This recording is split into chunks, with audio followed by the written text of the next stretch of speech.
Here we are, we're coming at you live. This is Mike, this is Sidekick, and we are 5 minutes at the Frat House. And when I said live, I mean, you know, this is just about the closest thing you're going to get to a live production, because I want you to understand, we do this in one take. That's it, one take. There are no cuts, and we're doing this just right off the top. What a great time of the year, huh? We're in October. We are in October. We've got, look, we've got Major League Baseball playoffs kicking up. That's why I got to sit next to this guy with a St. Louis jersey on. Yeah, okay. We made it in. We got the chase going on in NASCAR. We've got football going on, and next week we got the NHL kicking up. And we're going to try to cover as much of it as we possibly can over the course of the next number of weeks. But we're here tonight to take a look at Week 4 of the NFL, and we're looking at 5 games. 5 games that we think are going to have the greatest impact on the NFL this week. And we're going to start off with Detroit. Detroit is 3-0. Detroit 3-0 at the Dallas Cowboys. That is Sunday. That's a 1 o'clock game. 3-0 Detroit. Last week's game, it's Matt Stafford, man. That's all it was. And in fact, with every game that we're going to take a look at tonight, Matt Stafford was the best quarterback of the entire weekend of all that we're going to be looking at. 70% completion rate. He had 378 yards last week, 2 TDs. No interceptions. Now, he was sacked 5 times. Everything in that game for Detroit was in the air. Everything. They had virtually no running game whatsoever. Now, on the other hand, you have the Dallas Cowboys. And for one more week, what you've got is Tony Romo being hailed as a leader. He's the leader. Here he is, hurt. He's coming into the game, and he's playing, and he's showing leadership qualities. And yet, every single point in that game that Dallas played was scored by their field goal kicker.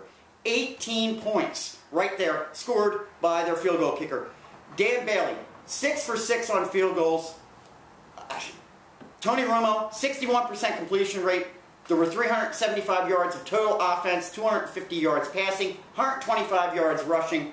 This is what we've got. We've got a Detroit team 3-0. Who'd have thunk it?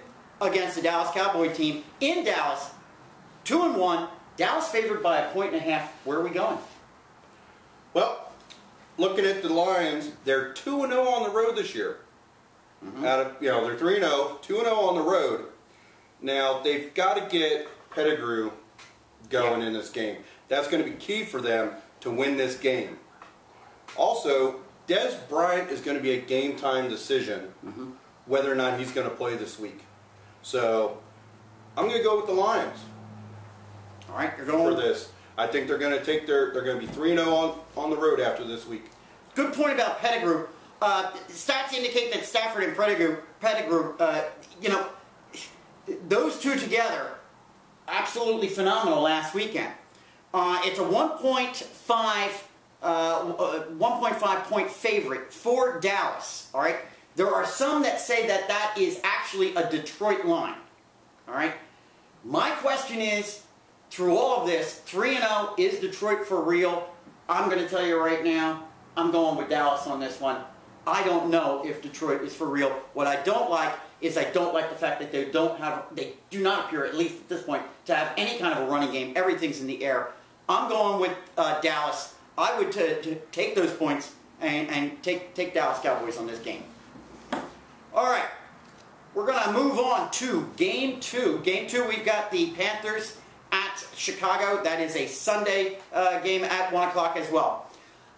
3rd week in a row, we're taking a look at the Carolina Panthers. And I'm sorry, the only reason we really have had Carolina on this list here, one name, Cam Newton. Cam Newton, that was it. But you know something? The Superman cape came off of Cam Newton last week. Let's take a look at numbers. 18 of 34. Now, hold on.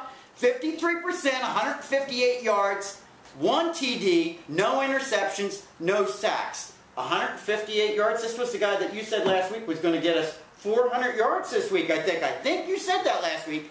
I did. But I think, looking back, if you could take 400 yards and a loss or 158 yards and a win, I think he's happy to take that win. That's a great point, and I'm going to tell you, this is a team that, in my opinion, it's actually kind of odd. It's a 1-2 team. Don't they feel like they should be 3-0? I mean, really, don't they feel like they should be a 3-0 team? because of everything, and it's hype. It's hype about Cam Newton, and there we go. And that's why I'm still out on Cam Newton. Over on the Chicago side, Jay Cutler, 57% last week, 302 yards, 2 TDs, 2 interceptions. They had an abysmal, I mean positively abysmal running game. 13 yards on the ground. Didn't even exist. Chicago defense forgot to show up at the game. Green Bay went 3 for 5 in the red zone. Personally, here's what, this game, all right, Chicago is favored by 6. The only way they're going to win this game and cover that spread is I'm looking for the real Bears to show up, okay? I'm looking for the real Chicago defense to show up. I'm looking for the real Matt Forte to show up. I'm frankly looking for the real Jay Cutler to show up. This game, in my opinion, is a close call. Where do you see it? Well, as long as Mike Martz doesn't think that Matt Forte plays football, they're going to have problems. They got to get Matt Forte more involved in this game to start trying to get some wins. And that, for whatever reason, second half they shut him down and they don't run him out there. And right now, Jay Cutler's not good enough to get this team over the hump. I agree. They need Matt Forte and they need to get him into the game. So where are you picking it?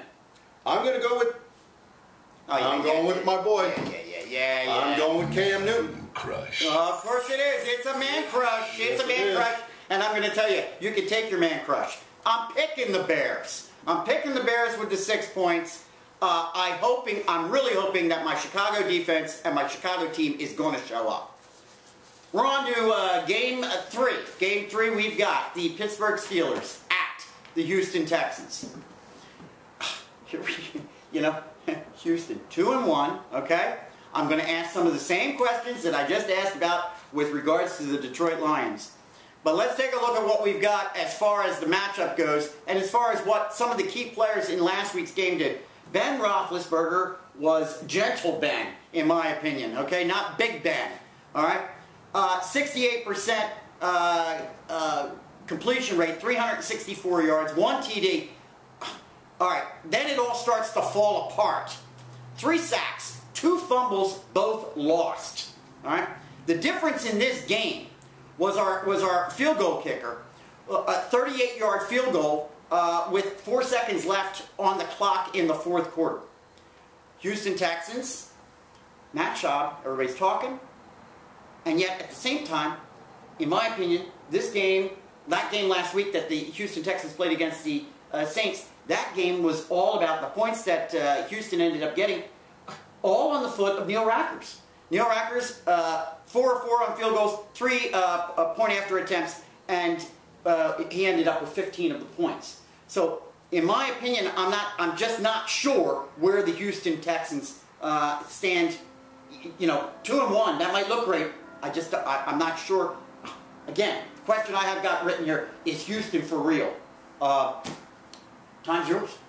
Well, one of the keys for Pittsburgh is going to be to get Mike Walls more involved in this game. But the Steelers are a shadow of what they used to be anymore. They don't have any identity. They don't have any pass game. They don't have any running. Their defense is bad. I think the Texans are coming out. They're motivated. Last week wasn't necessarily a good game. They were playing the Saints, though. Yeah. You know, Green Bay and the Saints. They only lost by 7. You know, Green Bay and the Saints are pretty much, you know, they're the locks in this season. So I'm going to go with the Texans over the Steelers because I still don't think the Steelers have any identity. And Houston, you know, Houston's hot right now. Yes, they lost last week, but I still think they're hot. That's an interesting point. Houston's favored in this game by 3.5 points. You're saying that you don't know if the Houston Texans have any identity. Or Pittsburgh has any identity. I'm saying I don't know if Houston's got any identity. I'm picking Pittsburgh in the upset on this game. All right? I just don't. I didn't see enough coming out of last week's game to indicate to me that they are a well-rounded team. All right, Game 4, we've got the New England Patriots at the Oakland Raiders. Could we have talked about 3 more improbable teams being on the win side here? Detroit, Houston, Oakland, 2-1. Oakland's 2-1. New England Patriots. Tom Brady last week, he must have borrowed some kryptonite from Cam Newton. Okay? I mean, I'm sorry. These numbers, they're not pathetic, but very un-Brady-like. All right? Yes, 67% completion rate, 387 yards, 4 TDs. Looks great until you get to that 4 interception mark. I mean, really. Oh my God! Are you kidding me? Gracious. Seriously. Now, Wes Welker had a terrific day. Rob Gronkowski had a terrific day. All right? Everything was going on in the air. What the heck happened to New England from the standpoint of just discipline? 8 penalties for 93 yards. He practically gave up a touchdown right there. Buffalo in the red zone, 75%. I think we're starting to see the New England defense weakening again. Oakland, on the other hand. Here's another team. Is Jason Campbell really all that? Or is that team just Darren McFadden? Seriously. 171 yards rushing on 19 carries and 2 TDs. Oakland is Jason Campbell, okay? 4 rushing TDs. That's how Oakland got their points. New England is favored by 4. Well, this is going to be my bomb diggity bomb game of the week. So this is a really interesting matchup, though. You've got no defense and the greatest offense going against the Raiders. Smash mouth football. They've got a massive front 4 and a huge run game. Yep. So I think this is really an intriguing matchup of how that front 4 is going to handle New England's defense. So I'm going with Oakland for this. I'm going with the upset. Oakland, and I'm picking New England. 4-point favorite, take them. Last but not least, we got the Jets at the Ravens. All right, this is the Sunday night game at 8:30. In my opinion, this is an incredibly close call on this particular game. Sanchez didn't look bad last week. 2 TDs, 1 interception, 4 sacks. LT came through in that game, particularly for me on my fantasy league. But 154 yards of total offense, did quite well in receptions and running. Sanchez mixed it up quite nicely, throwing it out to Dustin Keller, Burris, Sean Green, Derek Mason. Flacco, on the other hand, that was an aerial display that we saw going on there. Baltimore's favored by 3.5. Where do you see it? Well, this is another intriguing game. You got Rex Ryan, who, came from the Ravens to be the head coach. Yep. Kind of got cut out and dissed and not made the head coach of Baltimore. Mm-hmm. So he goes to New York. Both teams, they've been in the playoffs. They know how to play playoff football.